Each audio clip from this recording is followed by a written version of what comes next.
दरम्यान चंद्रशेखर बावनकुळे यांनी सुरेश धस यांची भेट घेण्यावरून टोला लगावलाय। बावनकुळेंचा बुरखा फाटला असा टोला संजय राऊतांनी लगावलाय, तर दुसरीकडे संजय राऊतांनी भडकवण्याचं काम करू नये असा पलटवार बावनकुळेंनी केलाय। त्या मुंडेंना तुम्ही अचानक रात्री भेटायला जाता, 4 तास बसता, जेवण करता, लोकांच्या मनात संशय निर्माण होणार। आणि फडणवीस असं म्हणतात, भेटलं तर काय झालं, काहीच हरकत नाही भेटायला। पण ज्यांच्यावर तुम्ही आरोप करताय, ज्यांना तुम्ही एका खुनाचे मुख्य सूत्रधार मानताय, ज्यांना तुम्ही बीडमधल्या मिर्झापूरचं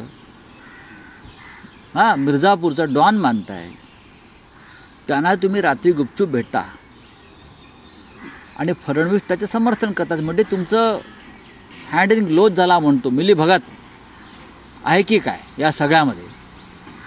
याच्यामध्ये सुरेश धस किंवा धनंजय मुंडेची नाचक्की झाली नसून ह्याच्यामध्ये बावनकुळे आणि देवेंद्र फडणवीस यांच्या नैतिकतेचा बुरखा फाटला हे स्पष्टपणे मला सांगावं असं वाटतं आहे। धनंजय मुंडे यांचा राजीनामा द्यायचा की नाही यापेक्षा त्यांनी कुणी घ्यायचा हे ठरायला पाहिजे। काय वेळेपणा आहे। उलट आम्ही सर्व लोक संतोष देशमुखाच्या